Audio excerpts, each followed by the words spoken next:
Hello everybody, Ben here from Arkansas Northwoods. Today we're going to be taking a look at the Ruger 1022. We are going to see if it's actually any good. So this isn't a review of this gun. This is just to show my love and appreciation for a rifle I essentially grew up with. You know, everybody has their own opinion of what they like or dislike. I absolutely love this. I'm sure there's a lot of people that agree with me. Maybe there's some people that have had a bad experience, but I'm talking thousands upon thousands of rounds out of this thing. I've really never had a failure aside from bad ammunition, with the exception of one thing.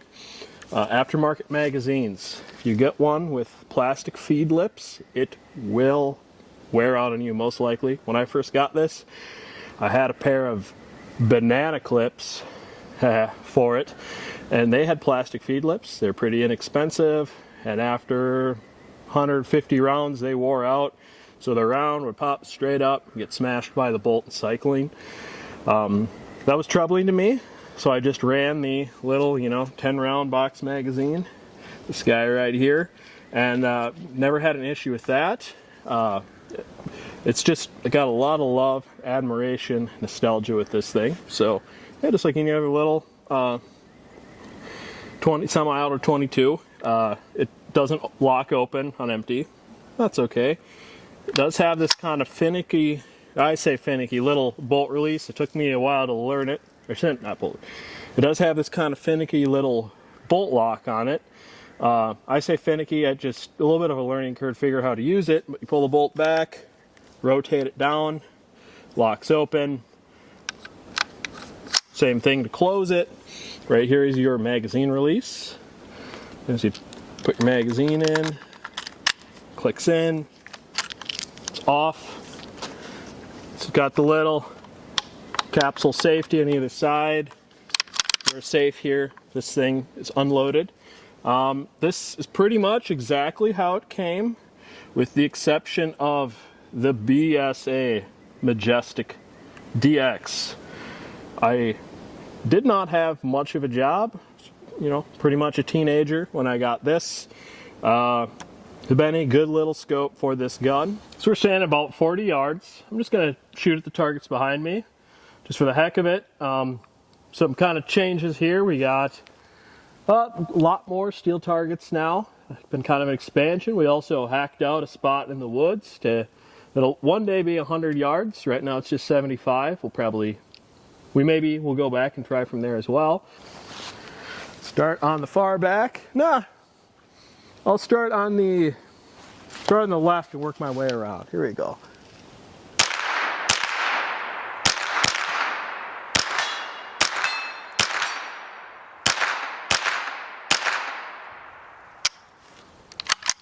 And 10 rounds goes fast. I'm gonna give her a whirl, shooting 10 rounds here.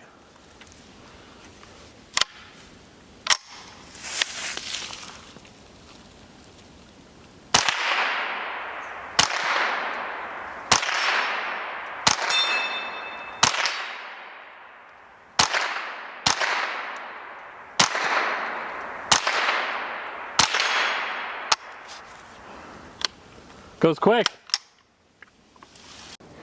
Now you've probably seen these before. They have been around since 1964. So there's a good chance your dad, your grandpa has had one of these. Along the way, you've probably shot one of these. Maybe you own one of these. Maybe you own 10 of these.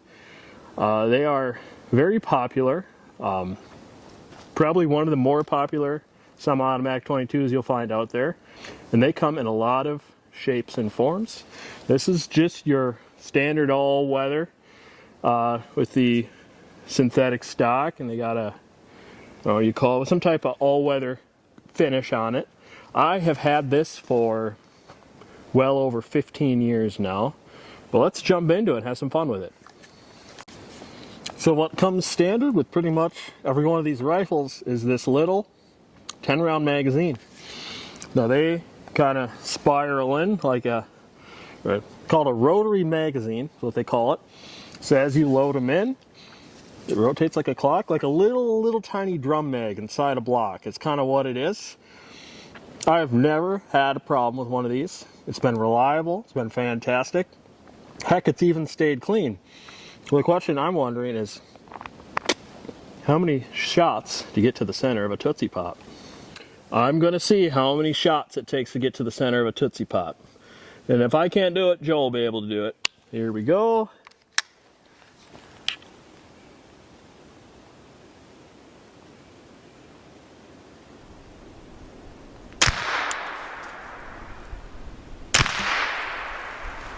Okay, apparently it takes 2. Let's let Joe have a shot. Well, Joe, what did you do? Well, I shot the stick in half. Almost in half. Almost in half, but still good, so that was laying on the ground, just so you know. Yeah, it was the clean side. There was deer bones over there as well. All right, he's going to try again. Gonna give her another whirl. That's what I thought. Here we go. Okay, 1 shot, but I guess I kind of won that one. Yeah, that was a total of 3 shots. Whatever, man.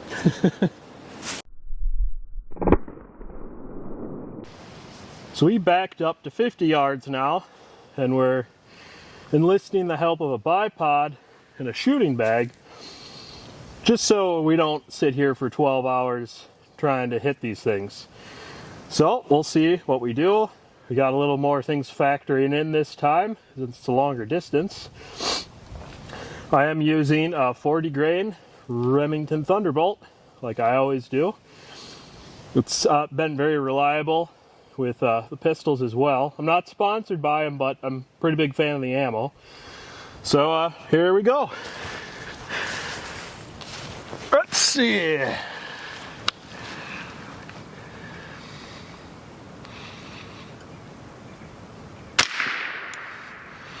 That was a miss.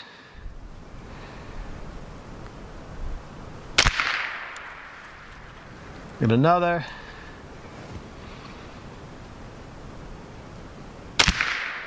Oh, I nicked it.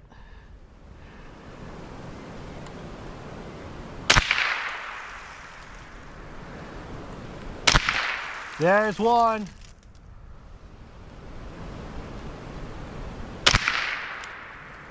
Two.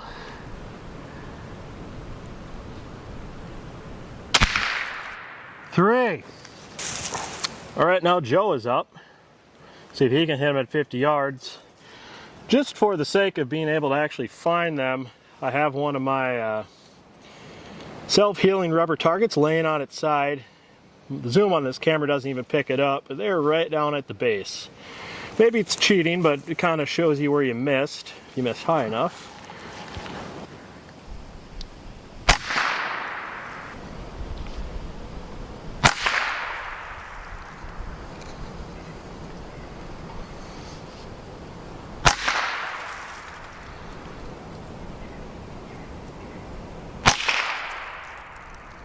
So this is what it looks like when you hit these suckers at 50 yards. It just kind of popped.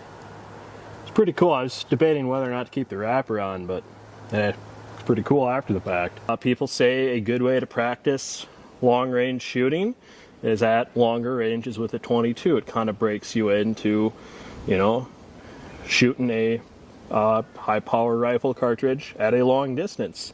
This is kind of the same thing. This is what I love about it.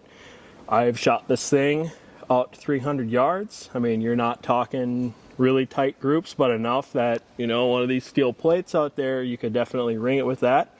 And it took a while to figure out where to hold on it, but it was a lot of fun. This thing is a tack driver up close, as you saw, shooting suckers, making them explode at 25 yards and at 50, like none other. I did add the sling swivel to it, so I could put a little bipod on it. But yeah, it's just a very awesome, simple gun. Like I said, I got a lot of love and admiration and great memories as this thing has grown with me and my love of firearms. So I've backed up to 75 yards here, and the rounds do drop a little bit, but just taking standing shots. Gonna see what I can hit. I have a GoPro down there to keep me honest. You'll be able to see all my hits and misses, which are probably going to mostly be misses, but let's get to it. Here we go.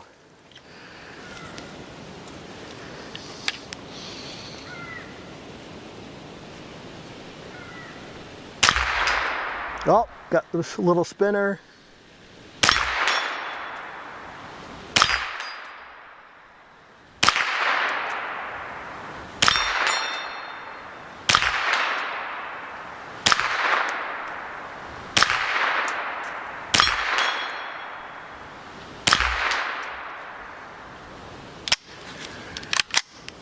Said that little 10 round magazine goes way too fast.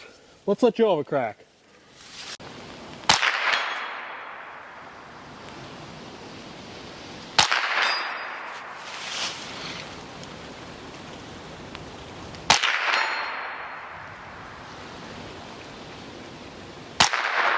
Yes.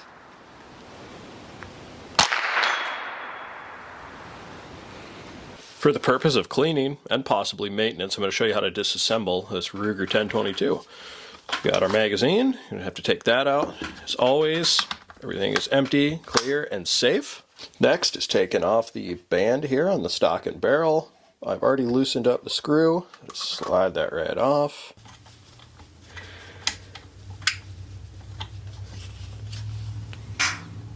So I put a little bit of Loctite on that, you know, whatever the lightest grade of Loctite that you can easily undo, but enough that vibrations won't let it come loose. Then to get the receiver off the stock, you got to adjust the safety a little bit. Kind of put it in the middle, and the whole works will just slide right off. So now we have the fire control group and our receiver. And it's a pretty good setup, so all we got to do is lift it up, push the pins out.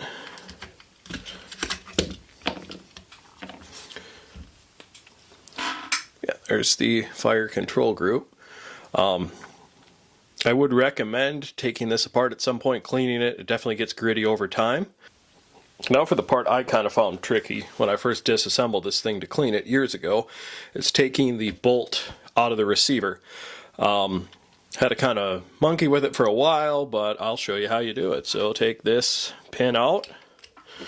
So all we're going to do is pull the bolt to the rear, then just lift up on it, kind of wrestle the charging handle. There is our bolt. There is the charging handle with the guide rod and spring.